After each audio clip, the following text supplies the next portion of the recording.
right, so now we are going to look at emotions as the object of focus. Patanjali offers a couple sutras that focus on these qualities, or what I'm going to call emotions or sensations, that takes us a layer deeper than the body.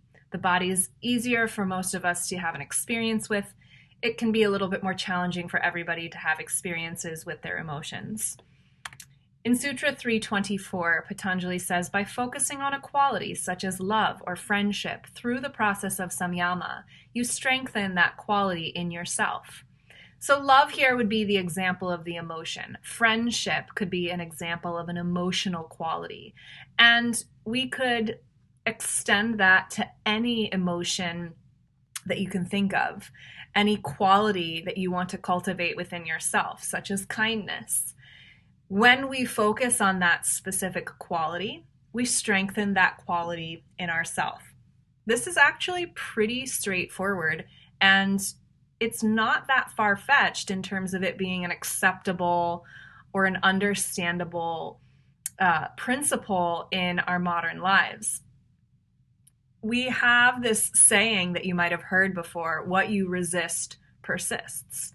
Because by resisting a particular circumstance, situation, quality, emotion, we are actually putting a lot of focus on it, giving it more attention or awareness than it would otherwise deserve. And so it continues to persist. But we can flip that saying on its head and say what you cultivate grows. And we know this through gardening, right? When we pay attention to the flowers and the vegetables and the herbs in our garden, and we give them love and we give them water and nourishment, they grow. And we can say the very same things of these qualities and emotions that are a little bit more subtle, a little less obvious, in terms of us not being able to really see the results or the benefit. But as we focus more on being able to cultivate qualities of love and friendship in our life, then we'll see those qualities of love and friendship show up in more places in our life. Now, how do we relate this directly back to asana? Well, we again use our language and our cues and ask our students what are the qualities or the emotions that they wish to cultivate more of in their life, and what would their practice feel like if they brought those emotions to the mat. Now, a little caveat here is that as we're moving through our path of yoga, we're really trying to develop and cultivate the qualities and the emotions in this case that are going to help us live our best life. And for the most part, those are probably going to be what we would consider positive emotions and qualities. So while we might feel sad and angry, and there's nothing wrong with those emotions, and we by no means want to minimize them or say that they're not useful, what we really want to focus on are the emotions and the qualities that are going to help us grow more in our life. And so that would be these positive qualities like kindness and love and positivity and friendship and any other emotion or quality that would help you live your best life or the best version of yourself. In Sutra 325, Patanjali says, by focusing on the strength of an elephant through the process of samyama, you gain such strength. Now, this isn't necessarily a quality, an emotion, as much as it is a quality, but it's the same idea. If you focus on strength, you'll build more strength. In Ayurveda, the saying is like increases like. So by just saying I want to be stronger, that's fine. But when you pair it with a metaphor that is much more understandable, like picturing an elephant, which is obviously one of the strongest creatures on the planet, you really turbo powered your ability to cultivate that quality.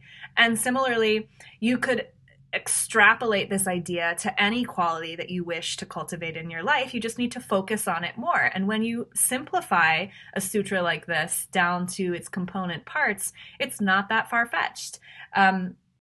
So when you want to bring this idea to your students through asana, again, at the beginning of class, you ask them, what is the quality that you want to cultivate in your life? And how can you bring that quality to your mat and make it part of your practice? But you could also choose the quality of strength and design an entire class around building strength through asana, building strength through mental toughness, building strength through energetic vitality. There's lots of different ways to go about that word, and we see that word strength again. It's a recurring theme and a really important principle that we want to teach our students for sure. So this is a pretty short lesson, but these two ideas, these qualities, these emotions are simply examples and templates that we can then pull out and apply to any other emotion or quality that we want to cultivate in our life. So the principles that I have laid out for you here include focus, love, and strength.